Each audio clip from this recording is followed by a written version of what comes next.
National Arokya expo and நம்ம சென்னையில் மணப்பாக்கத்தில் உள்ள Heartfulness Institute, Babuji Memorial Ashram. January 9 to 12. Click the link below and register. ஒவ்வொருத்தரும் ஒரு 15 பேரை ஓட்டு போட வைப்பேன் அப்படின்னு சொல்லி சொன்னாலே நீங்க அதுக்கு மேல நீங்க கட்சிக்கு செய்ய வேண்டிய விஷயம் வேற எதுவுமே இருக்காது. அட்லீஸ்ட் ஒரு 15 நீங்க ஓட்டு போட்டு நான் போய் நின்று கூட்டு போனேன். அது வந்து பிஜேபிக்கு ஓட்டு போட்டும் வேற எந்த கட்சிக்காக ஓட்டு போட்டு அது பிரச்சனை இல்லை. அது அப்புறம் நம்ம சொல்லிட்டுங்க மாற்றி கூட போட்டு போறேன். ஆனால் நான் வந்து கூட்டு போனேன், நான் வந்து வழிநடத்த அது அப்புறம் நம்ம சொல்லிட்டுங்க மாற்றி கூட போட்டு போறேன். ஆனால் நான் வந்து கூட்டு போனேன், நான் வந்து வழிநடத்தினேன், அவனை நான் ஃபாலோ பண்ணேன், அவனை ஓட்டு போட வச்சேன்னு ஒரு 15 பேரையாவது நீங்கள் கொண்டு போய் நிப்பாட்டினீங்கன்னா அது உங்களுக்கு ஒரு பெரிய லெவலில் ஹெல்ப் பண்ணும். உங்களுக்கு தெரிஞ்சிருக்கும் திருமங்கலம் ஃபார்முலா அப்படின்னு ஒன்று கேள்விப்பட்டிருப்பீங்க. அதில் எங்கள் அண்ணன் திரு அழகிரி அவர்கள் செய்தது இந்த மைக்ரோ மேனேஜ்மெண்ட் தான். 3:30 மணிக்கு சாயந்தரம் உட்கார்ந்துருக்கிறாரு. 7வது தெரியல 3வது வீட்டில் முருகேசன் ஓட்டு போடல, தூக்கிட்டு வா அப்படின்றார். முருகேசன் வீட்டில் உட்காந்து டிவி பார்த்துட்டு இருக்காரு. இன்னைக்கு லீவுன்னு துண்டை தூக்கிட்டு வந்துட்டாங்க. ஓட்டு போடலையா அண்ணன் உங்களை தூக்கிட்டு வர சொன்னார் அப்படின்னு சொல்லிட்டு வந்து ஓட்டு போடுவாங்க. ஓட்டு போடலையா அண்ணன் உங்களை தூக்கிட்டு வர சொன்னார் அப்படின்னு சொல்லிட்டு வந்து ஓட்டு போடுவாங்க. 85% போலி. இதான் மைக்ரோ மேனேஜ்மெண்ட். உள்ள பூத்தில் உட்காந்து யார் யார் ஓட்டு போட்டா, யார் யார் ஓட்டு போடல, யார் யார் ஓட்டு போடணும் அப்படிங்கிற பார்த்துட்டு தெளிவாக கொண்டு வந்து எல்லாருமே ஓட்டு போட வைக்கிறது. அதுதான் ரொம்ப முக்கியமாக நீங்கள் செய்ய வேண்டியது. எஸ்ஐஆர் புண்ணியத்தில் தமிழ்நாட்டில் கிட்டத்தட்ட நீங்கள் செய்ய வேண்டியது. எஸ்ஐஆர் புண்ணியத்தில் தமிழ்நாட்டில் கிட்டத்தட்ட 97 லட்சம் பேரை காலி பண்ணி விட்டாச்சு. அப்போ வந்து பெர்சன்டேஜ் வந்து ஆட்டோமேட்டிக்காகவே கூடும். அதை தாண்டி நீங்கள் வந்து இன்னும் அதிகமாக கொண்டு வரக்கான வழியை பார்க்கணும். எஸ்ஐஆரில் உங்களுக்கு தெரிஞ்சிருக்கும் ப்ரொஃபஷனல் செல்ஸோடைய அடுத்த முக்கியமான வேலை நான் நினைக்கிறது நிறைய உருப்படியான விஷயங்களில் மக்கள்கிட்ட கொண்டு போய் சேர்க்கணும். அது வந்து ரொம்ப பெரிய லேகிங்காக இருக்குது. அது வந்து இல்லவே இல்லை தமிழ்நாட்டில். 80 கோடி பேருக்கு 5 வருஷம் முழுக்க விலை இல்லாமல் ஒரு பைசா செலவு இல்லாமல் ரேஷன் பொருட்கள் கொடுக்கப்பட்டிருக்கு. கொஞ்சம் யோசிச்சு பார்க்கணும். 5 வருஷம் இடைவிடாமல் எவ்ரி மந்த் 80 கோடி பேருக்கு விலை இல்லாமல் ரேஷன் பொருட்கள் கொடுக்கப்பட்டிருக்கு.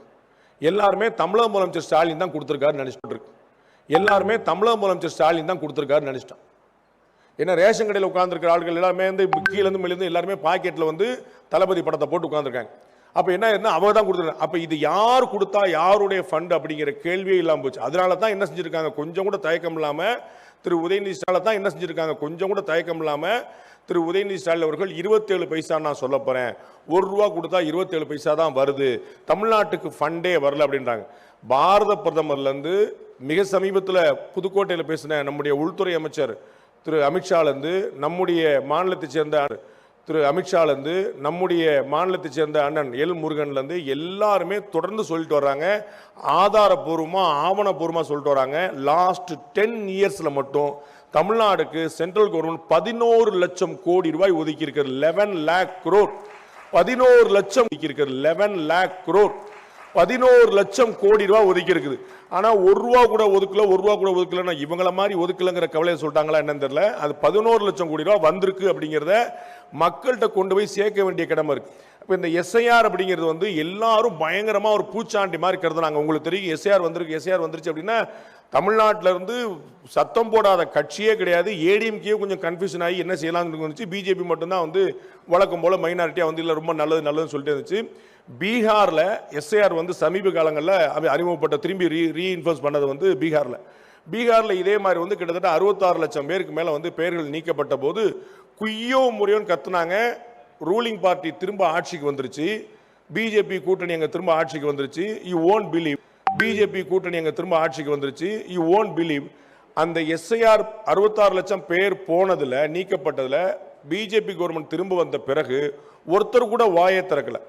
எத்தனை ஆயிரம் கேஸ் போட்டிருக்கணும், என் பேர் இல்லைன்னு எத்தனை லட்சம் பேர் முற்றுகையிட்டிருக்கணும். ஆனால் ஏதாவது நடந்துச்சானா எதுவுமே கிடையாது. லட்சம் பேர் முற்றுகையிட்டிருக்கணும்.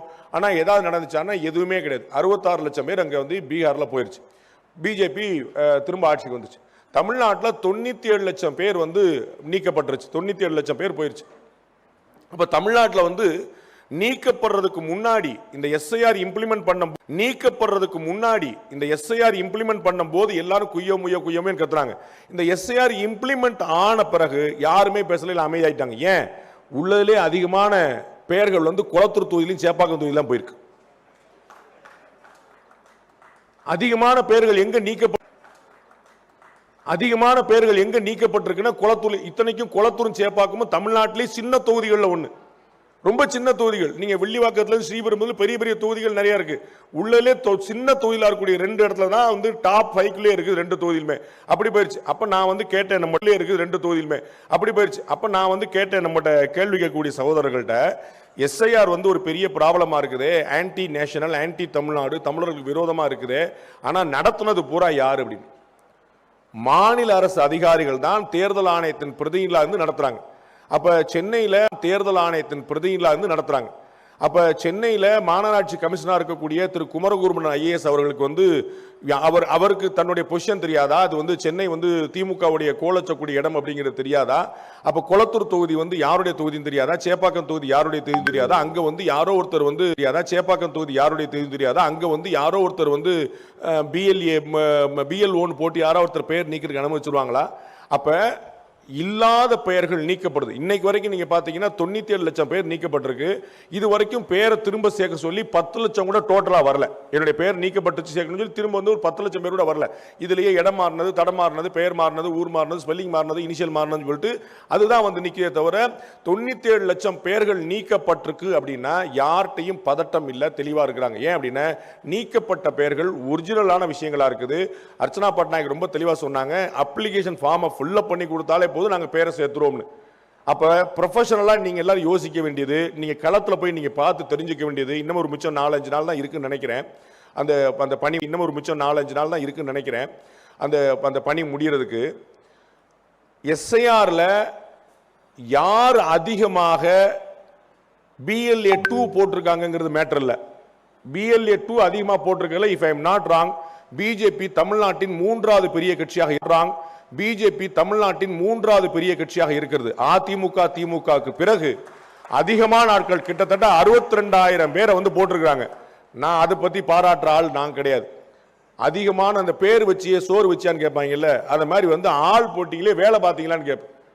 அது மாதிரி வந்து ஆள் போட்டியிலே வேலை பார்த்தீங்களான்னு கேட்பேன். நம்ப மாட்டீங்க, நான் பார்த்த இடங்கள்ல பூரா சொல்றேன். உங்க பகுதியில் எப்படி இருக்கு நீங்க திரும்ப செக் பண்ணிக்கங்க. பிஎல்ஏஸ்லயே 90% சக்சஸ்ஃபுல்லா வேலை பார்த்தது டிஎம்கே காரங்க. திமுக காரங்க தான் கடுமையான களப்பணியாற்றி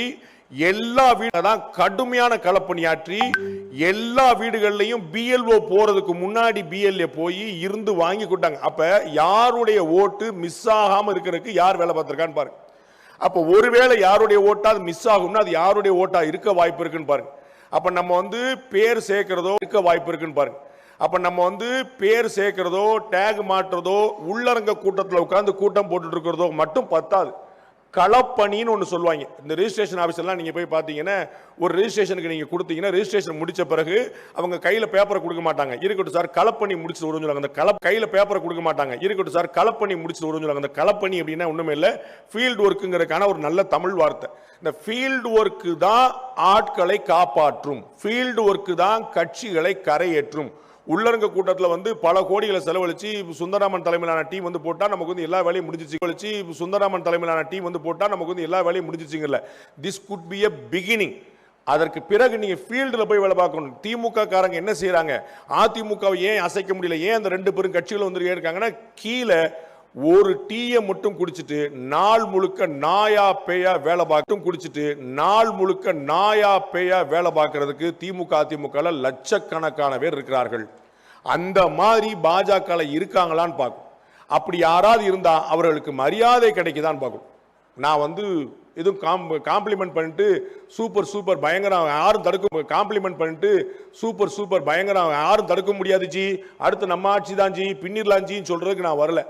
அதில் இருக்கக்கூடிய சேலஞ்ச் எனக்கு கொடுக்கப்பட்ட தலைப்பு களம் 2026 ப்ரொஃபஷனல்ஸ் என்ன செய்யணும் அப்படிங்கிறது. அப்ப அதைத்தான் நான் சொன்னேன். இடிப்பாறு இல்லா ஏமரா மன்னன் கெடுப்பார் இல்லாடும் கெடும்றான். நல்லது சொல்றதுக்கு ஆள் கெடுப்பார் இல்லாடும் கெடும்றான். நல்லது சொல்றதுக்கு ஆள் இல்லைன்னா கெடுக்கிறதுக்கு எவனும் தேவையில்லை, தன்னாலே கெட்டு போயிடுவான்றான். அப்ப நமக்கு நிதர்சனமான உண்மைகள் தெரிய வேண்டியிருக்கு. கீழே ஃபீல்டு ஒர்க்ல டிஎம்கே அடிச்சு பின்றாங்க. கலைஞர் வந்து ஒரு தேர்தல் நிதி கேட்டாரு, ஏகப்பட்ட கோடி அன்னைக்கு தேதிக்கே வந்து 300-400 கோடி கிட்ட பயங்கரமா அன்னைக்கு தேதிக்கே வந்து 300-400 கோடி கிட்ட பயங்கரமா வசூலாயிருச்சு. எதுக்குங்க இவ்வளவு வசூல் பண்ணி கேட்டபோது அழகா சொன்னாரு, தொண்டர்களுக்கு டீ செலவுக்காக. 300-400 கோடி ரூபாய் தொண்டர்களுக்கு டீ செலவு தேர்தலுக்கு. அது எந்த தொண்டர் எங்க டீ குடிச்சாருன்னு தெரியல. அந்த மாதிரி வந்து கடுமையான வசூல் வேட்டை போட்டுட்டு ஃபீல்டு ஒர்க் கீழே ஆள் அசறதே கிடையாது. எவ்வளவு போட்டுட்டு ஃபீல்டு ஒர்க் கீழே ஆள் அசறதே கிடையாது. எவ்வளவு பேர் இன்னைக்கும் பாத்தீங்கன்னா 70 வயசு 80 வயசுல அந்த கருப்பு சோப்பு துண்டை போட்டுட்டு கீழே வந்து களத்தில் அவ்வளவுறாங்க. நேரு சொல்றாரு பாத்தீங்கன்னா ரங்கராஜ் பாண்டேவே திமுக பாராட்டிட்டாருன்னு. அது என்ன அப்படின்னா எதிரில் என்ன இருக்கு மாற்றுல என்ன இருக்குன்னு தெரிஞ்சாதான் நமக்கு உண்மை தெரியும். என்ன இருக்குன்னு தெரிஞ்சாதான் நமக்கு உண்மை தெரியும். நாம வந்து டிஎம்கே பாராட்டுற மாதிரி அண்ணன் திருமாவளவன் ஆர்எஸ்எஸ் பாராட்டியிருக்காரு. பார்த்திருப்பீங்களா? திருமாவளவன் அவர்கள் வந்து வயிறு நிறைய மனசு நிறைய பாராட்டியிருக்காரு. ஆர்எஸ்எஸ் மாதிரி ஒரு அமைப்பை பார்க்கவே முடியாது. அவர்கள் தான் சோறு தண்ணி இல்லாம வேலை பார்ப்பாங்க. மேடல் இப்ப சமீபத்தில் திருவள்ளூர்ல ஒரு சோறு தண்ணி இல்லாம வேலை பார்ப்பாங்க. மேடல் இப்ப சமீபத்தில் திருவள்ளூர்ல ஒரு கூட்டம் என்னமோ இரங்கல் கூட்டம், அண்ணன் திருமாவளவன் தலைமையில் வேற ஏதோ ஒருத்தர் இறந்து போனாலும் இரங்கல் கூட்டம். அங்க 4 பேர் கேக் வெட்ட வேண்டாம் பிறந்த நாளுக்கு. இப்ப இரங்கல் கூட்டம் பண்ண அது மாட்டு அந்தமா போட்டுனே நம்ம வந்து இது பிறந்தநாள் கொண்டு 2 கேக் விட்டுரு. அவரா சண்டே போட்டு கீழே இறங்கி கீழே பிறந்தநாள் கொண்டு 2 கேக் விட்டுரு. அவரா சண்டே போட்டு கீழே இறங்கி 58 பேர் அவரோட சேர்த்து மேடையில் மட்டும் உட்கார்ந்துருக்காங்க. எதிர அவ்வளவு பேர் இருந்தாங்களா நான் கவனிக்கல. சோ இவ்வளவு பேர் பூரா கொண்டு அவர் வந்து ஒரே சத்தமா போட்டு கத்தி குமிச்சு திட்டுறாரு. நீங்க என்ன இப்படி இருக்கீங்க, நீங்க என்ன இப்படி திட்டுறாரு. ஆனா அவரே சொல்லியிருக்கிறாரு ஆர்எஸ்எஸ்ல என்னைக்காவது சொல்லியிருக்கிறாரு ஆர்எஸ்எஸ்ல என்னைக்காவது மாநில தலைவர் யாரு, தெற்கு தலைவர் யாரு, வடக்கு தலைவர் யாரு, பிரபாரி யாரு, பிரச்சாரக்கு யாரு அப்படின்னு யாருக்காவது தெரியுமா? அவங்க என்னைக்காவது மேடையில முண்டி அடிச்சிருக்காங்களா? என்னைக்காவது தலைவருக்கு பின்னாடி போட்டோ எடுக்க நின்று இருக்காங்களா? அப்படி வந்து சர்வ பரித்தியாகம் செய்யல குடும்பம் கூட்டி கூட இல்ல. அப்படி வந்து சர்வ பரித்தியாகம் செய்யல குடும்பம் கூட்டி கூட இல்லாம திருமணம் கூட செய்யாம ஆர்எஸ்எஸ் உழைக்குது அப்படின்னு அண்ணன் திருமாவளவன் வாயால வசிஷ்டர் வாயால பிரம்மரிஷி பட்டம் வாங்கின மாதிரி அண்ணன் திருமாவளவன் வாயால வந்து ஆர்எஸ் அப்படி வாங்கியிருக்கு. ஆர்எஸ்எஸ் அப்படி பேர் வாங்கியிருக்கு, பாஜக அப்படி பேர் வாங்கியிருக்கா? அதான் ரொம்ப முக்கியம். பாஜக அப்படி பேர் வாங்கியிருக்கா? அதான் ரொம்ப முக்கியமான கேள்வி. அப்படி பேர் வாங்காம அப்படி ஃபீல்டு ஒர்க் பண்ணாம அப்படி உழைக்காம ஓட்டுகள் அதிகரிக்க முடியும்னு நினைக்கிறீங்களா? எல்லாருக்கும் பிஜேபியில தமிழ்நாட்டில் என்ன பிரச்சனை ஆகி போச்சு, இந்த ஜோக்கில் வந்து எல்லாம் மேல இருக்கிறவன் பார்த்துக்கூட மேல இருக்கிறவன் பார்த்துவாங்க மோடி அப்படின்னு பேர் சொன்னா வேலை முடிஞ்சு போச்சு. பார்த்துக்கூட மேல இருக்கிறவன் பார்த்துவாங்க மோடி அப்படின்னு பேர் சொன்னா வேலை முடிஞ்சு போச்சு. அது மாட்டி ஜெயிச்சுட்டு போவாங்க. நமக்கு என்ன பாருங்க மோடி பேர் சொன்னா ஓட்டு ஜெயிச்சுவாங்க நினைச்சிருக்கீங்க. அப்படி இல்லை. ஆனானப்பட்ட மோடிக்கு அப்கி பார் 400 பார் அப்படின்னார். இந்த முறை 400 தொகுதிகளுக்கும் மேல அப்படின்னார்.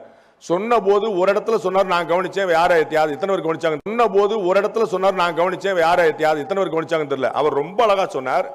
இப்படி நினைச்சிட்டு எல்லாரும் அசந்து போயிடக்கூடாது, நம்ம எப்படியும் ஜெயிச்சிருவோம் நினைச்சு போயிடக்கூடாது, பெரிய ஆபத்துல போய் முடியும்.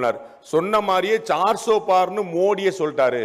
தமிழ்நாட்டில் பிஜேபி ஆட்சின்னு அமித்ஷாவே சொல்லிட்டாரு. அவங்க எல்லாம் சொன்னாங்க செஞ்சிருவாங்கப்பா, பயங்கரமான ஆளுங்க. அமித்ஷா சொல்லிட்டாரு பிஜேபி ஆட்சி. அப்ப பிஜேபி ஆட்சி தான் நாமளே நம்பிட்டு நம்ம வந்து களப்பணி ஆற்றலாம் போனோம்னா செய்ய முடியாது. அவர்கள் ராஜதந்திரிகளாக இருந்து ஃபீல்ட் ஒர்க்குக்கு உங்களுக்கு உந்துதல் கொடுப்பாங்க. அவங்க வந்து பிளானிங்கை போடுறாங்க. அப்ப அதை எக்ஸிக்யூட் பண்ண வேண்டியது யாரு, செயல்படுத்த வேண்டியது யாரு? கீழே நரேந்திர மோடிக்கு ஏன் இவ்வளவு புகழ் கிடைக்குது அப்படின்னு பிரசாந்த் கிஷோர்ட்ட கேட்கிறாங்க.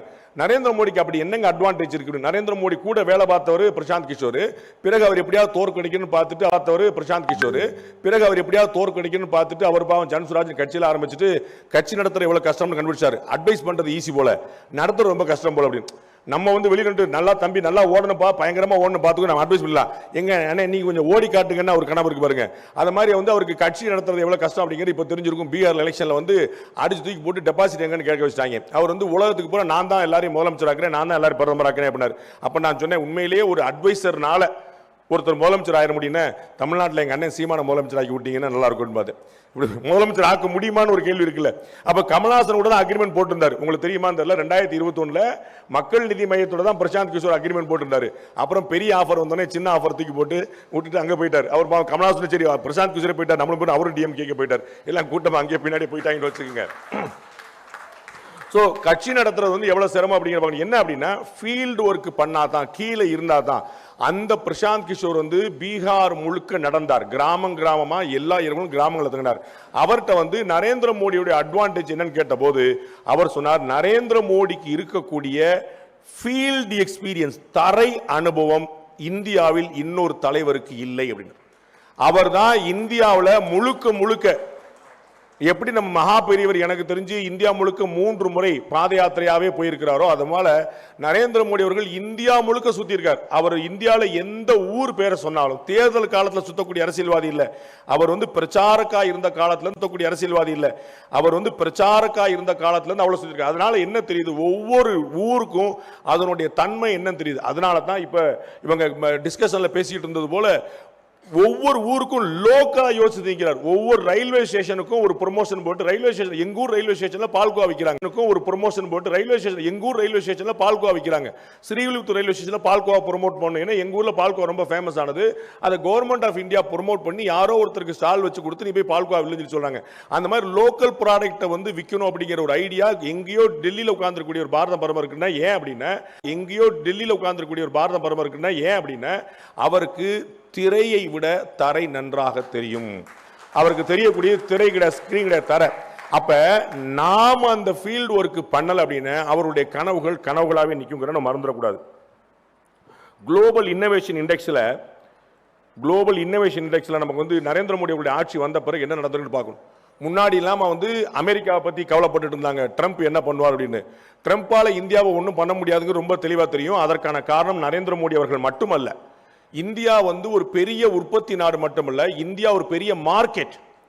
இது உங்களுக்கு நினைவு இருக்கும், பாரத பிரதமராக வாஜ்பாய் அவர்கள் இருந்த போது அதே அமெரிக்கா ஸ்டைலே லான்ல உட்கார்ந்து நாங்கள் அணுகுண்டு போட்டோம்னு அறிவிச்சார். அணுகுண்டு போட்டோன்னு பாரத பிரதமர் அறிவிக்கிற வரைக்கும் அமெரிக்காக்காரனுக்கே தெரியாது.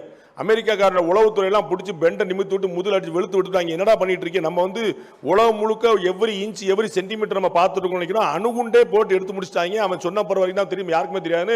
உங்களுக்கு தெரியும், திரு கலாம் தலைமையிலான குழுவினர் எவ்வளவு பிரில்லியண்டா போட்டுட்டு பொக்ரான் 2 அந்த அணு ஆயுத சோதனை உலகத்துல யாருக்குமே தெரியாம நடத்தி முடிச்சு நாம் அறிவிக்கிறோம், யாருக்குமே தெரியாது. அப்ப இந்தியாவுக்கு சாங்ஷன்ஸ் போட்டாங்க, பொருளாதார தடைகள் விதித்தார்கள். இந்தியா மீது பொருளாதார தடைகள் அமெரிக்கா விதித்தார்கள். இந்தியா மீது பொருளாதார தடைகள் அமெரிக்கா விதிச்சது. அசரவே இல்லை. எப்பா உன்னுடைய பேஸ்ட் இல்லைன்னா நான் வேப்பங்குச்சி எடுத்து தேய்ச்சி போய்கிட்டே இருப்பேன். பேஸ்ட் வித்தா உனக்கு தான் மார்க்கெட்டு, இல்லைன்னா நான் வேப்பங்குச்சி வச்சுட்டு போயிடுவேன், இல்லாட்டி நான் சாம்பலை கூட வச்சு தேய்ச்சிட்டு போயிடுவேன். அப்புறம் தான் தெரிஞ்சுட்டாங்க நம்மளால ரொம்ப டேஞ்சரான ஆளுப்பா அப்படின்னு சொல்லிட்டு மார்க்கெட் விட்டுறக்கூடாதுன்னு அவனே அதை வாபஸ் வாங்கினான். நம்ம யாருன்னு சொல்லிட்டு மார்க்கெட் விட்டுறக்கூடாதுன்னு அவனே அதை வாபஸ் வாங்கினான். நம்ம யாருமே பாரத பிரதமர் வாஜ்பாய் போய் யார்ட்டையுமே கெஞ்சல. அப்ப இந்தியா ஒரு பெரிய மார்க்கெட். இங்கேயே 140 கோடி ஆள் இருக்கிறான். திருப்பூருடைய டெக்ஸ்டைல்ஸ் என்ன ஆகும் யாரும் கவலைப்படல. நம்மால் ரொம்ப விவரமாயிட்டான். இந்தியாவுக்கு தானே ஆர்டர் போடுற பிரச்சனை. எல்லா திருப்பூர் கம்பெனிக்காரங்களும் போறா பிரச்சனை. எல்லா திருப்பூர் கம்பெனிக்காரங்களும் போறா ஸ்ரீலங்கால ஒரு கம்பெனி ரிஜிஸ்டர் பண்ணி வச்சாங்க. ஒரு பேருக்கு மட்டும் ஒரு லெட்டர் பண்ண ஸ்ரீலங்கால போட்டு வச்சாங்க. அங்கிருந்து அனுப்பிட்டு இருக்காங்க. இங்கிருந்து அவனுக்கு ஒரு பிசினஸ் ஆச்சு, அங்கிருந்து போச்சு. நமக்கு கையை காலை கட்டி போட்டு 2 பக்கமும் காலில் பூரா கம்பியை சுத்தி விட்டு வாயில பிளாஸ்டரை ஒட்டி விட்டுட்டு உருட்டி விட்டுட்டு ஓட்டப்போட்டில் ஃபர்ஸ்ட் வந்தோம்னால பிளாஸ்டரை ஒட்டி விட்டுட்டு உருட்டி விட்டுட்டு ஓட்டப்போட்டில் ஃபர்ஸ்ட் வந்தோம்னால வந்துருவான். நம்மால் அசரவே மாட்டாங்க. நம்மளால அவ்வளவு பெரிய கெட்டிக்காரங்க. அப்ப அமெரிக்கா இல்ல, அவங்களுக்கு பெரிய அப்பா டக்கர் வந்தாலும் ஏன் ரொம்ப எளிமையான பாயிண்ட். ட்ரம்ப் பார்க்கிற ஒரே பிரதமர் நரேந்திர மோடி. ஆனா நரேந்திர மோடி பார்த்த 4வது அதிபர் அவரு. அங்க அமெரிக்கால அவர் 4 பேர் பார்த்தாரு. எப்பா நான் பைடனையும் பார்த்தேன், நான் ஒபாமாவையும் பார்த்தேன், உன்னையும் ஃபர்ஸ்ட் பேஜ்ல பார்த்தேன், உன்னை செகண்ட் பேஜ்ல பார்த்து வச்சிருக்கேன் அப்படின்னு. நீ 2வது முறை வர முடியல, 3 ஒரு கேப் போட்டு தான் நீ வந்திருக்க. நாங்க ஹேட்ரிக் அடிச்சு 3 முறை உட்கார்ந்துருக்கோம் பார்லிமெண்ட்ல. பிரதமர் நரேந்திர வந்திருக்க. நாங்க ஹேட்ரிக் அடிச்சு 3 முறை உட்கார்ந்துருக்கோம் பார்லிமெண்ட்ல. பிரதமர் நரேந்திர அசராம சொல்லாரு, அரே அபி தோ தீசரா பார் ஹை, இப்ப 3வது முறை தானப்பா வந்திருக்கிறோம் அப்படின்றாரு. எதிர ராகுல் காந்தி டென்ஷன் ஆயிட்டார். இப்பதான் 3வது முறை வந்திருக்கு, மொத்தம் எத்தனை முறை பாஸ் வர போறீங்க, சொல்லிட்டு செய்யுங்கப்பா அப்படின்னு. இப்பதானங்க 3வது முறை, எதுக்கு அவசரப்படுறீங்க, கொஞ்சம் செய்யுங்கப்பா அப்படின்னு. இப்பதானங்க 3வது முறை, எதுக்கு அவசரப்படுறீங்க, கொஞ்சம் போருங்க அப்படின்னாரு. அவ்வளவு பிளான் பண்ணி போட்டிருக்காங்க. என்ன கணக்கு, குஜராத்ல அது பிஜேபியோட கோட்டை போல ஆயிருச்சு. குஜராத்ல யாருக்கு ஜெயிப்பாங்க, பிஜேபி ஜெயிப்பாங்கிற மாதிரி கண்ணு மட்டும் சொல்றாரு. அங்க வார்டு பிரதிநிதி வட்ட பிரதிநிதிலாம் போட்டது போக பன்னா பிரமுக் அப்படின்னு சொல்லிட்டு பேஜ் வாரியா ஒரு ரெப்ரசன்டேட்டிவ் வச்சிருக்காங்க. வாக்காளர் பட்டியல் இருக்கு பாத்தீங்களா, வாக்காளர் பட்டியல் புக்கா இருக்கும் பாத்தீங்களா, அதுல ஒவ்வொரு பேஜுக்கும் ஒரு பிஜேபி காரர். 12 பேர் இருக்கக்கூடிய இடத்துல ஒருத்தன் பிஜேபி காரனா, 12 பேர் இருக்கக்கூடிய இடத்துல ஒருத்தன் பிஜேபி காரனா இருக்கணும்னு சொல்லிட்டு பூத் ஏஜென்ட் இல்ல, பன்னா பிரமுக் பேஜ் வாரியா. அப்ப எவ்வளவு டீப் ரூட் ஒர்க் பண்றாங்க. அந்த ஊரை சேர்ந்த நரேந்திர மோடியோ அந்த ஊரை சேர்ந்த அமித்ஷாவோ எப்பா குஜராத்ல தான் எங்களை யாரும் அசைக்க முடியாது நினைச்சிட்டு போகல. இன்னமும் இன்னமும் இன்னமும் அசைக்க முடியாது நினைச்சிட்டு போகல. இன்னமும் இன்னமும் இன்னமும் மைக்ரோ மேனேஜ்மெண்ட் பண்ணி இந்த தேர்தலுக்கு வந்து பன்னா பிரமுக் வச்சிருக்காங்க. அடுத்த தேர்தலுக்கு வீட்டு பிரமுக்கே வச்சிருவாங்க. உங்க வீட்டுல 5 பேர்னு நான் வந்து ஒருத்தர், உங்க ஊர்ல 5 பேர்ல என் கட்சிக்கார ஒருத்தர் இருக்கணும்னு சொல்லுவாங்க. பஸ் நாங்கெல்லாம் பரம்பரை டிஎம்கே அதெல்லாம் கிடையாது, உங்க ஊர்ல இருந்து ஒருத்தர் வரணும்னு சொல்லிட்டு அந்த மாதிரி போட்டுறாங்க. அப்ப அவ்வளவு உங்க ஊர்ல இருந்து ஒருத்தர் வரணும்னு சொல்லிட்டு அந்த மாதிரி போட்டுறாங்க. அப்ப அவ்வளவு மைக்ரோ மேனேஜ்மெண்ட் வேலை பார்க்கறாங்க. அந்த வேலையை நீங்கள் பார்த்தால் தான் நடக்கும். அப்ப பாரத பிரதமர் நரேந்திர மோடி வந்த பிறகு என்ன நடந்திருக்கு அப்படின்னா இன்னோவேஷன் அதிகமாயிருக்கு. நாம ஒரு காலத்தில் அமெரிக்காவையும் பிரிட்டனையும் ஜெர்மனியும் சைனாவை மட்டும் நம்பி எல்லா பொருட்களும் அங்கிருந்து வரும். சைனாவை மட்டும் நம்பி எல்லா பொருட்களும் அங்கிருந்து வரும். நாம வந்து வெறும் தொட்டியா மட்டும் இருப்போம், வாங்கக்கூடிய ஆட்களா மட்டும் இருப்போம்ங்கிறத தாண்டி நாங்கள் உற்பத்தி செய்து உலகத்துக்கு அனுப்புவோம் இடத்துக்கு கொண்டு நிப்பாட்டிருக்காங்க. இன்னைக்கு உலகத்தில் எங்க நீங்க ஆப்பிள் போன் வாங்கினாலும் அது இந்தியாவில் உற்பத்தி செய்யப்பட்டதா இருக்கும், மேட் இன் இந்தியாங்கிற பேண்டோட. அமெரிக்கா உற்பத்தி செய்யப்பட்டதா இருக்கும், மேட் இன் இந்தியாங்கிற பேண்டோட. அமெரிக்காவுக்கு போகக்கூடியதா இருக்கு நம்ம ஆப்பிள் போனே. அந்த கருப்புல உட்கார்ந்து அமெரிக்கால ஒரு போனை வந்து மேட் இன் இந்தியா வாங்க வேண்டிய நிலைமை. அவன் மேட் இன் அமெரிக்கான்னு போட்டிருந்ததை நம்ம இந்தியாவில் வாங்கியிருந்தாலும் மாற்றி விடாச்சு. இது தாண்டி இது வந்து நம்ம ப்ரொடக்ஷன் சைடு. இதை தாண்டி இன்னோவேஷன்ல பாத்தீங்கன்னா ஐஐடி சென்னை மட்டுமே, இதை தாண்டி இன்னோவேஷன்ல பாத்தீங்கன்னா ஐஐடி சென்னை மட்டுமே 5 நாட்களுக்கு 3 பேட்டன்ட்கள் வாங்குகிறது. எவ்ரி 5 டேஸ் 3 பேட்டன் வாங்குறாங்க. அவ்வளவு இன்குபேஷன் உள்ள கொடுத்துட்டு வந்து அண்ணன் காமகோடி அவர்கள் டைரக்டரா வந்திருக்காரு.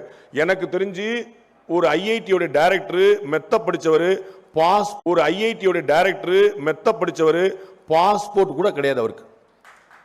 என்ன ஏன் கேட்கிறாரு, நான் எதுக்கு வெளிநாடு போகணுன்றாரு. கற்பனை பண்ண முடியுமா இந்த மாதிரி மனிதர்களை? வெளிநாட்டுக்காரர் இங்க வரட்டும் பாஸ், ஐஐடியில் அவனுக்கு அட்மிஷன் போடுறேன், நான் எதுக்கு அங்க போகணுன்றாரு. இந்த மாதிரி ஒரு ஆச்சரியமான ப்ரொஃபஷனல்ஸ். அப்ப அவருக்கு போகணுன்றாரு. இந்த மாதிரி ஒரு ஆச்சரியமான ப்ரொஃபஷனல்ஸ். அப்ப அவருக்கு பாஸ்போர்ட் கிடையாது, வெளிநாட்டுக்கு டிராவல் பண்ணதே கிடையாது. வெளிநாடுகள் ஆட்கள் இங்க கொண்டு இருக்க மாட்டார். அவருடைய தலைமையில் ஐஐடி சென்னை வந்து மிக தரமாக இயங்கி 5 நாட்களுக்கு 3 பேட்டன், எவ்ரி 5 டேஸ்க்கு வந்து 3 பேட்டன் கூட்டிட்டே போறாங்க. அப்ப வந்து எவ்வளவு பேட்டன்ஸ்க்கு வந்து 3 பேட்டன் கூட்டிட்டே போறாங்க. அப்ப வந்து எவ்வளவு பேட்டன்ஸ் வந்து வாங்கிட்டு ஐஐடி மூலமாக மட்டுமே யோசிச்சு பாருங்க.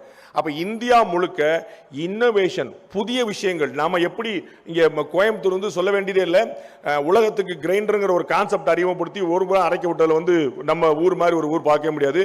ஒரு புறம் அரைக்க விட்டதுல வந்து நம்ம ஊர் மாதிரி ஒரு ஊர் பார்க்க முடியாது. டில்டிங் கிரைண்டர்ல இருந்து மெல்டிங் கிரைண்டர் வரைக்கும் என்னென்னமோ போட்டு வச்சிருக்காங்க.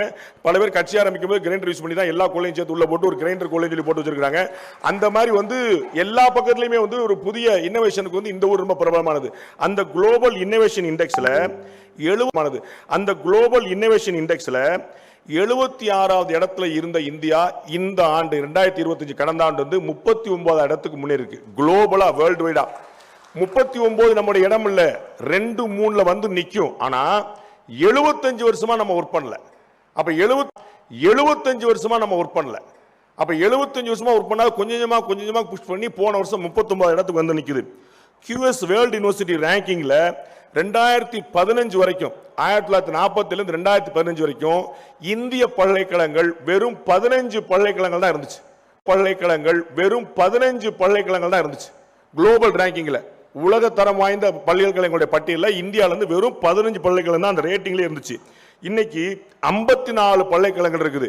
2015 இருந்து இப்ப மட்டும் 54. இந்தியா சுதந்திரம் பெற்றிலிருந்து வெறும் 15 இந்தியா சுதந்திரம் பெற்றிலிருந்து வெறும் 15 யூனிவர்சிட்டி. இப்ப இந்த கடந்த 11 வருஷத்துல மட்டும் 54 யூனிவர்சிட்டிஸ் பாருங்க. ஹையர் எஜுகேஷன் இன்ஸ்டிடியூஷன், உயர்கல்வி நிறுவனங்கள், கல்லூரிகள், பல்கலைக்கழகம் போன்ற ஹையர் எஜுகேஷன் நிறுவனங்கள் பாத்தீங்கன்னா 1947 இருந்து 2015 வரைக்கும் 51,534, 15 வரைக்கும் 51,534 இருந்துச்சு. இந்தியா முழுக்க 51,000 பல்கலைக்கழகங்கள், கல்லூரிகள் இருந்தன, உயர்கல்வி நிறுவனங்கள்.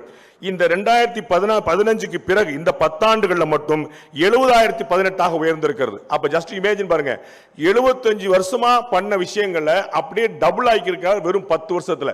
எவ்வளவு இன்னும் நிறைய சொல்லிக்கிட்டே போலாம்னு வச்சுக்கோங்களேன். ஐஐடி வந்து 16 இருந்துச்சு, 23 ஆக்கி இருக்கிறாரு. இப்படி ஒவ்வொரு பட்டியலா நம்ம சொல்லிட்டே போலாம். அப்ப சென்ட்ரல் கவர்மெண்ட் வந்து செயல்படுகிறது, வேலை பார்க்குது, வெறும் வாய் பேசல. அவர்கள் வந்து திமுகவினர் போல மற்றவர்களை மேடையில் முழங்கிட்டு அப்படிங்கிற போல அவங்க வந்து கீழே களமிறங்கி வேலை பார்க்கிற. அதனால தான் 360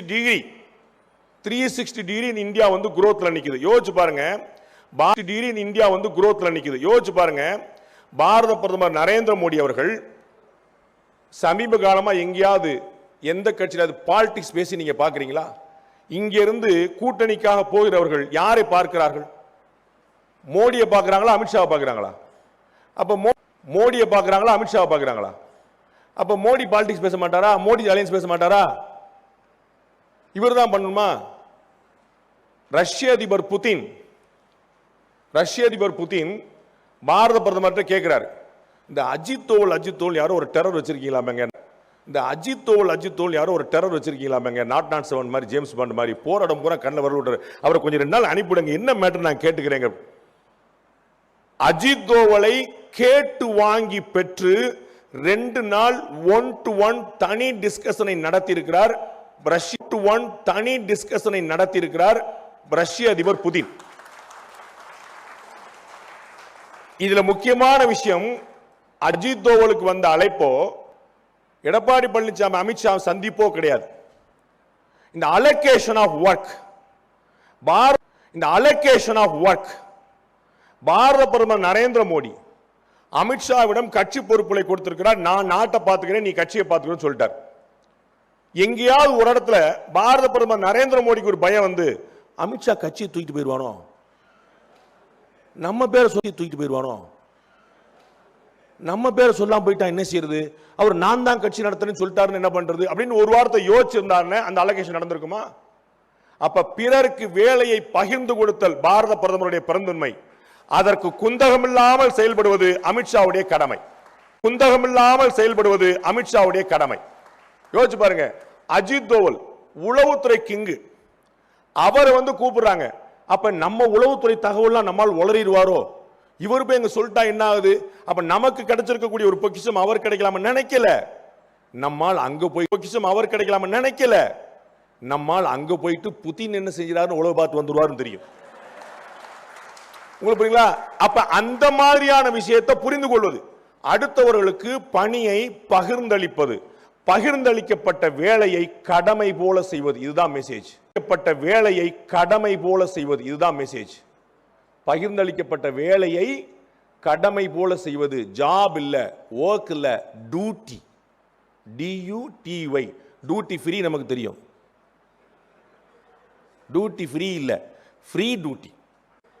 டியூட்டி ஃப்ரீ இல்ல, ஃப்ரீ டியூட்டி. கடமை, அது முக்கியம். அந்த கடமையை செய்யல அப்படின்னா உரிமையை கேட்கறதுக்கான வாய்ப்பு கிடையாது. எனக்கு தெரிஞ்சு பாரதிய ஜனதா கட்சி மாதிரி மெம்பரா சேரும் போதே பதவி கொடுக்கிற ஒரு கட்சி இந்தியாவிலே பார்க்க முடியாது.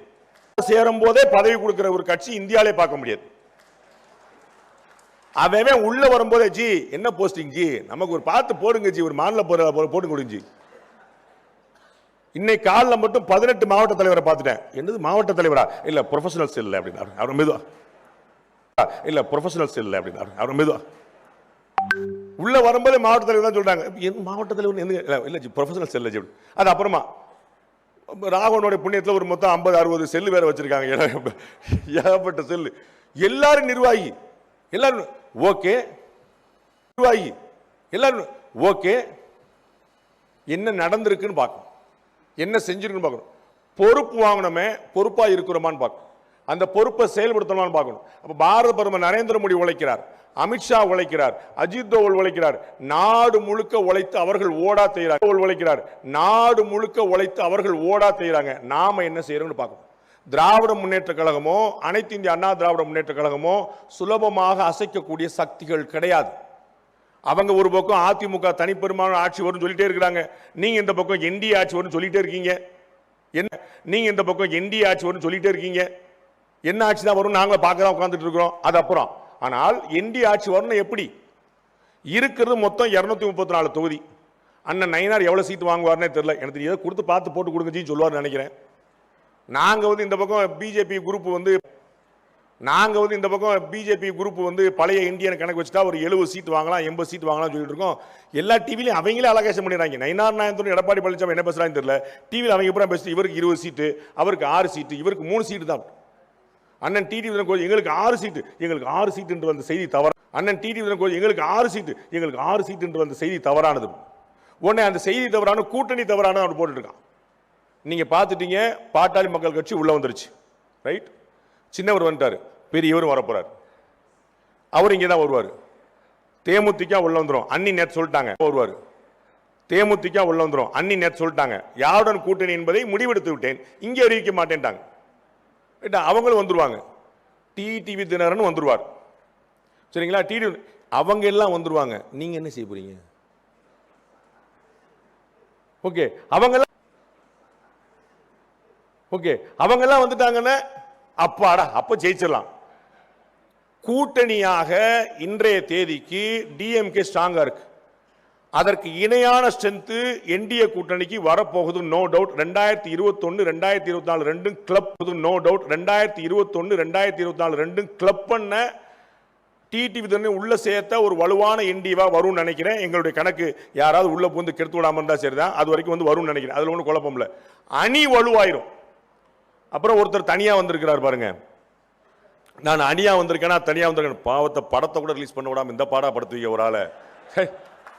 என்ன இப்போ உங்களை நம்பி ஒருத்தர் கட்சி ஆரம்பிச்சாருன்னு அவர் படத்தை கூட ரிலீஸ் விடாம 2 காலுக்கு ஆர்டர் வருது யூஏ சென்சார் கொடுத்துடணும்னு. 2:30க்கு அப்பீல் போய் 3 மணிக்கு ஸ்டே வாங்கிட்டாங்க.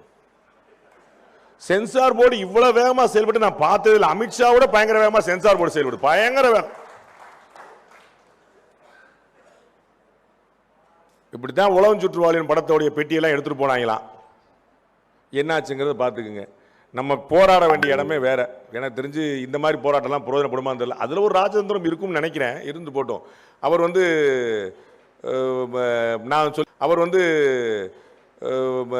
நான் சொல்லி ஒரு ஒரு ஒரு பெரிய ஒரு சாமியார் ஒருத்தர் வந்து பற்றி எங்கள் அண்ணன் வந்து அவர் எப்படிப்பட்ட ஆள் அப்படின்னு கேட்டார். வந்து அவர் நல்ல மனுஷனாக கேட்டார். அதனால் ஞானிகள், துறவிகள், சாமியார்கள்லாம் எப்படிப்பட்டவங்க தெரிந்து கொள்கிற அளவுக்கு நமக்கு ஞானம் கிடையாது. அதுபோல் அவர்களை கொள்கிற அளவுக்கு நமக்கு ஞானம் கிடையாது. அதுபோல் அவர்களை ஸ்கேல் போட்டு பார்க்கறதுக்கு நமக்கு ஞானம் வேணும்ல. இவர் எப்படி ஆளு, அதனால் நமக்கு சொல்ல தெரியாது. அது மாதிரி அமித்ஷாவுடைய ராஜேந்திரத்தெல்லாம் கரைத்து குடித்து விட்டார்லாம். அது பக்கம்லாம் நம்ம போக முடியாது. சாணக்கியருக்கெல்லாம் பயங்கர சாணக்கியர் அவர். நம்ம ஓரமாக தம்மாந்தோண்டு சேனலில் சாணக்கியன் பேர் வச்சிருந்தா ஆயிருமா? அது ஒரிஜினல் சாணக்கிய யாருங்கிற பார்க்கணும்ல. அவருடைய ராஜேந்திரமா அது ஒரிஜினல் சாணக்கிய யாருங்கிற பார்க்கணும்ல. அவருடைய ராஜேந்திரங்கள் நமக்கு புரியவில்லை. நமக்கு வந்து அந்த கணையாளில் ஒரு பெரிய கவிதை படித்த நிறைய இடங்களில் சொல்லியிருக்கேன். உங்களுடைய அற்புதங்கள் எனக்கு அற்பமானவை, உங்களுடைய அற்புதங்கள் எனக்கு அற்பமானவை, என்னுடைய அற்புதங்கள் உங்களுக்கு அறிமுகமே, என்னுடைய அற்புதங்கள் உங்களுக்கு அறிமுகமே ஆகாதவை. அண்ணன் அமித்ஷா அப்படிதான் சொல்லுவார். தம்பி, நீ படிச்ச ஸ்கூல் ஹெட்மாஸ்டர் அண்ணன், என் ராஜேந்திரன் உனக்கு புரியாதா, உட்கார்றா அப்படின்னு சொல்லுவார் போல. அந்த அளவுக்கு கடுமையான வேலையில் இறங்கி பார்த்துருக்கிறாங்க. நம்ம வந்து தெளிவா திரு விஜய் அவர்கள் கட்சி ஆரம்பிச்ச போது எல்லாரும் பயந்துட்டு இருந்தாங்க. ஆகா, அவர்கள் கட்சி ஆரம்பிச்ச போது எல்லாரும் பயந்துட்டு இருந்தாங்க. ஆகா, இது ஏடிஎம்கே பிஜேபி அலையன்ஸோட ஓட்டை பிரிச்சிருமோன்னு. அண்ணன் கடுமையா களப்பணியாற்றி டிஎம்கே ஓட்டை பிரிக்கிறதுக்கான ஏற்பாடு பண்ணாரு. அதனால வந்து நீங்க படத்தை சீக்கிரம் ரிலீஸ் பண்றதுக்கான ஏற்பாடு நீங்க நன்றியோடு அதை தான் செய்யணும். நீங்க முதல் முறையாக எம்ஜிஆருக்கு பிறகு எம்ஜிஆர் இருந்தவரை சிறுபான்மை வாக்குகளும் அதிமுகவிடம் தான் இருந்தன. அதற்கு பிறகு அது வந்து திமுக கூட்டணிக்கு குத்தகைக்கு விடப்பட்டது போல ஆயிடுச்சு. திமுக கூட்டணியில் காங்கிரஸ், டிஎம்கே, விடுதலை சிறுத்தைகள், மதிமுக 2 கம்யூனிஸ்ட், மைனாரிட்டி கம்யூனிட்டி, விடுதலை சிறுத்தைகள், மதிமுக 2 கம்யூனிஸ்ட், மைனாரிட்டி கம்யூனிட்டி யாருக்கு ஓட்டு போட வாய்ப்பு இருக்குதோ அத்தனை பேருமே ஒரே கூட்டணிக்கு போயிட்டாங்க.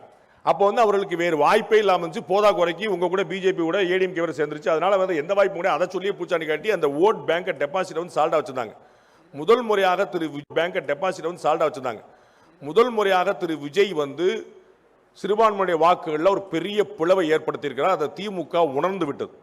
ரொம்ப பெருசாக வந்துச்சு. நேற்று தமிழக முதலமைச்சர் ஸ்டாலினே பிஜேபி கண்டிச்சார் சென்சார் போர்டுக்காக. யாருக்கு? விஜய்க்காக.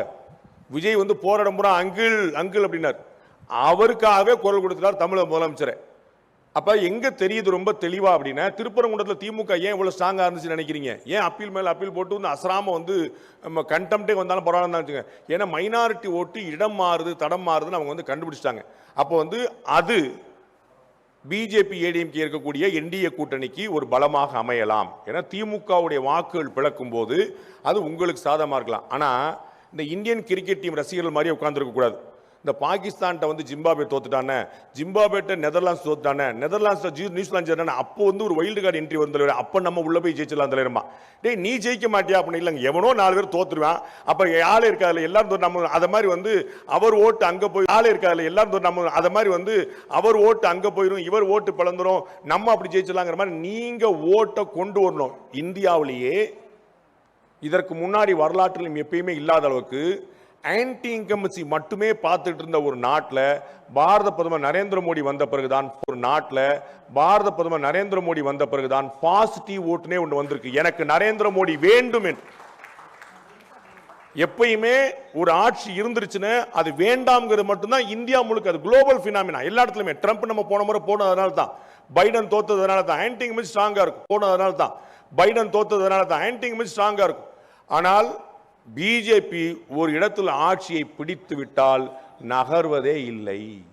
ஒரு உட்கார்ந்தாங்க. ஏன் வந்து இன்னும் தமிழ்நாட்டில் பிஜேபி அண்ணன் எல்முருகன் அவருடைய யாத்திரை எல்லாருடைய உழைப்பினால, அண்ணன் எல்முருகன் அவருடைய யாத்திரை எல்லாருடைய உழைப்பினால 4 எம்எல்ஏ போன முறை, இந்த முறை கட்டாயமா டபுள் டிஜிட்டுங்கிறது 10ல இருந்து 99 வரை. அண்ணன் நயினார் வந்து டபுள் டிஜிட் எங்க வைக்க போறாருங்க நம்ம பார்க்கணும். டபுள் டிஜிட்ல கேரண்டியா இருக்குது. ஆனா 4 கால் வச்சுச்சா கேரண்டியா இருக்குது. ஆனா 4 கால் வச்சுச்சா கால் முளைச்சிருச்சான்னு பிஜேபி கேலி பண்ணிட்டே இருக்காங்க. அந்த கேலி பண்ணப்படக்கூடிய காலே முளைக்கல, காலே இல்ல, கால் பதிக்கவே முடியாது அப்படின்னு சொல்லக்கூடிய பிஜேபியை ஏன் இவ்வளவு தூரம் எதிர்க்கிறாங்கன்னு தெரிஞ்சுக்கணும். நாங்க தான் ஆளே இல்லப்பா அப்படி ஏன் எங்களை எதிர்க்கிறீங்க ஒரு கேள்வி வரணும்ல. ஏன் எதிர்க்கிறார்கள் என்று சொன்னால் அப்படி ஏன் எங்களை எதிர்க்கிறீங்க ஒரு கேள்வி வரணும்ல. ஏன் எதிர்க்கிறார்கள் என்று சொன்னால் அவர்களுக்கு தெளிவாக தெரியும், ஒரு முறை பாஜக ஆட்சிக்கு வந்துவிட்டால் அந்த நாற்காலியை விடுவதே இல்லை, பசைய போட்டு ஓட்டின மாதிரி உட்கார்ந்துக்கிடுவாங்க.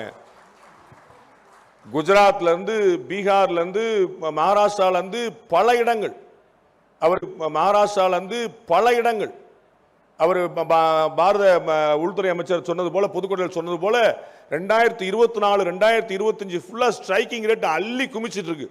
இந்த முறை 2 ஸ்டேட்டை குறிவிச்சிட்டாங்க. ஒன்னு தமிழ்நாடு, இன்னொன்று வெஸ்ட் பெங்கால். 2 கண்ணு பாத்துறோம்ல அப்படின்ட்டு. அம்மா இன்னொன்று வெஸ்ட் பெங்கால். 2 கண்ணு பாத்துறோம்ல அப்படின்ட்டு. அம்மா அக்கா தீதி மம்தா பானர்ஜி வந்து பதட்டத்தில் இருக்கிறாங்க. பேப்பர் எல்லாம் பிடிங்கி கிழிக்கிறாங்க. இடி ஆபீசர்ஸ் போன சண்டைக்கு போறாங்க. அவங்க என்ன செய்யறேன்னு தெரியாம போட்டு அவ்வளவு என்ன போன முறையே அவங்க வந்து கிட்டத்தட்ட 90 சீட் வந்துட்டாங்க. இந்த மாதிரி எப்படி ஆட்சி பிடிச்சாங்க. அந்த ஊர்ல காங்கிரஸும் கிடையாது, கம்யூனிஸ்டும் கிடையாது. அப்ப இது வந்து நேரடியாக திரிணாமுல் காங்கிரஸும் கிடையாது, கம்யூனிஸ்டும் கிடையாது.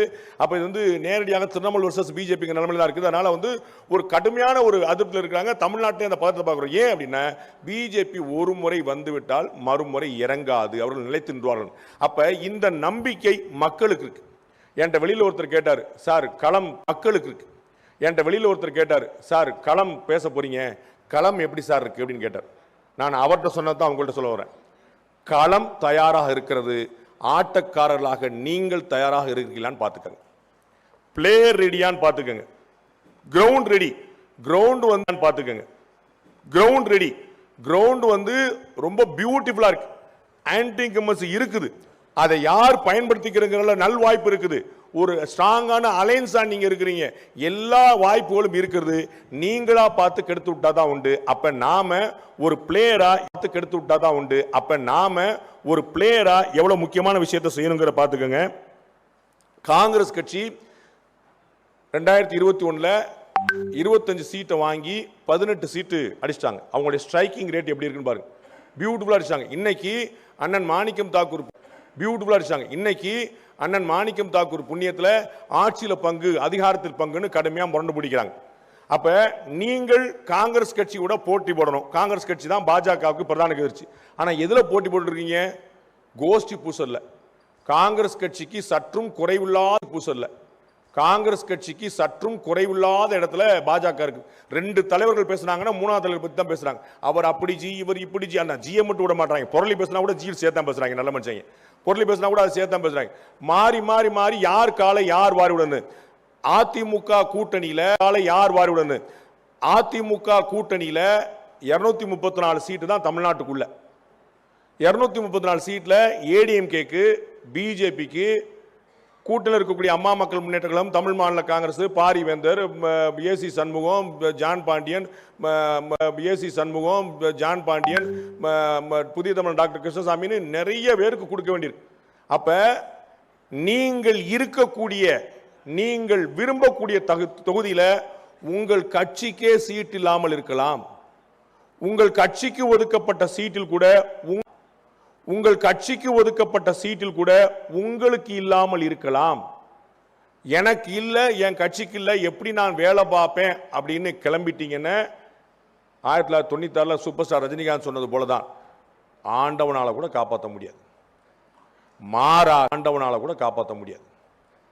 மாறாக 234 தொகுதியும் அருமை சகோதரர் விஜய் சொன்னது போல மதுரை வடக்கு விஜய், மதுரை தெற்கு விஜய், உசிலம்பட்டி விஜய் அப்படின்னு சொன்ன மாதிரி தமிழ்நாடு முழுக்க பாரத பிரதமர் நரேந்திர மோடியே போட்டியிடுகிறார் 234 தொகுதியில். அந்த மாதிரி நினைச்சு நீங்க வேலை பார்த்தா மட்டும்தான் வெற்றி சாத்தியம். 40 தொகுதியோ 50 தொகுதியோ பிஜேபிக்கு என்ன அலாட் ஆகுதோ முடிஞ்சளவு கொஞ்சம் ஏத்தி விடுவோம். 40 50 எவ்வளவு அலாட் ஆனாலும் அதுல 50 எவ்வளவு அலாட் ஆனாலும் அதுல 95% ஸ்ட்ரைக் ரேட், சக்சஸ் ரேட் இருக்கணும். 40 தொகுதி கொடுத்தப்பா 38 எம்எல்ஏக்கள் உட்கார்ந்துருக்காப்பான்னு வரணும். அப்படின்னா தான் அந்த மாதிரியான ஒரு வளர்ச்சி தான் மகாராஷ்டிராலையும் பீகார்லையும் பிஜேபியை நம்பர் 1 கட்சி ஆக்கியது. அந்த மாநிலங்கள்ல வேறு கட்சிகள் முன்னிற்க பாஜக 2வது இடத்தில் இருந்தது. ஆளுக்கு பாதி சீட்டு வரைக்கும் பிரிச்சுக்கிட்டாங்க. ஆளுக்கு பாதி சீட்டு பிரிக்கும் போது பாஜக வென்ற அளவுக்கு சிவசேனா வெல்லவில்லை. பாஜக வென்ற அளவுக்கு இவங்க நிதிஷ்குமாருடைய கட்சி வெல்லவில்லை. அப்ப அதிகமான ஸ்ட்ரைக் ரேட்ல பாஜக இருந்தது. இன்னைக்கு அந்த 2 மாநிலங்களுமே நம்பர் 1 கட்சியாக இருக்கிறது. நாளைக்கு பாஜக கூட்டணியில உங்களுக்கு அதிமுக பாஜக எத்தனை சீட் ஒதுக்கப்பட்டாலும் அத்தனை சீட்டையும் வென்று கொடுப்போம். ஏடிஎம்கே கொடுத்தாலும் உங்களுடைய தொகுதியில் திடீர்னு அம்மா மக்கள் முன்னேற்ற கழகம் இருக்கலாம், புதிய தமிழன் டாக்டர் கிருஷ்ணசாமி இருக்கலாம். எந்த வேட்பாளர் இருந்தாலும் எந்த கட்சி இருந்தாலும் இந்த தொகுதியை வெல்ல வைப்போம். அப்படி இந்த கட்சி இருந்தாலும் இந்த தொகுதியை வெல்ல வைப்போம் அப்படின்னா தான் பிஜேபிக்கு ஒரு ஓட்டு இருந்திருக்கு, பிஜேபியோட ஓட்டு உள்ள விழுந்திருக்கு தெரியும். யோசிச்சு பாருங்க, விடுதலை சிறுத்தைகள் கட்சிக்கு 4 எம்எல்ஏ 2 எம்பி. அவர்கள் தனித்து நின்றால் 1 எம்எல்ஏ கூட வாங்க முடியாது. விடுதலை சிறுத்தைகள் கட்சி தனித்து நின்றால் 1 எம்எல்ஏ கூட வாங்க முடியாது. ஆனால் கூட்டணியின் மூலமாக 4 எம்எல்ஏக்கள் 2 எம்பி அவர்கள் கிடைத்திருக்கிறார்கள். அதனால அந்த கூட்டணியை டிஎம்கே வேல்யூ பண்ணுது. அவர்கள் நம்மோடு இருக்க வேண்டும் என்று விரும்புகிறது. அதுபோல பாஜகவை கூட்டணிக்கு வச்சோம், நாம ஜெயிச்சோம் அப்படிங்கிற எண்ணம் அதிமுகவுக்கு ஏற்பட வேண்டும். எதனாலப்பா ஜெயிச்சீங்கன்னா பிஜேபி கூட்டணி வச்சிருந்தப்பா, நல்ல வேலை ஜெயிச்சப்பாங்கிற நிலைமை. அந்த அளவுக்கு காரிய கர்த்தாக்கள் அப்படின்னு நீங்க சொல்றீங்களே, செயல் வீரர்கள் அப்படின்னு தமிழ்ல சொல்லுவோமே, அந்த வீரர்கள் புற வீரர்கள் அப்படின்னு தமிழ்ல சொல்லுவோமே, அந்த வீரர்கள் புற செயல்ல இருக்கணும், பேச்சுல இல்ல, ஆக்ஷன்ல, கிரவுண்ட்ல, தரையில. அப்ப 234 தொகுதியிலும் அதிமுக கூட்டணியை வெல்ல வைப்பதற்கான உழைப்பை கொடுப்போம்னு சொன்னாதான் களம் உங்களுக்காக காத்திருக்கும். களம் காத்திருக்கிறது நீங்கள் தயாரான்ற பார்த்துக்கொள்ள.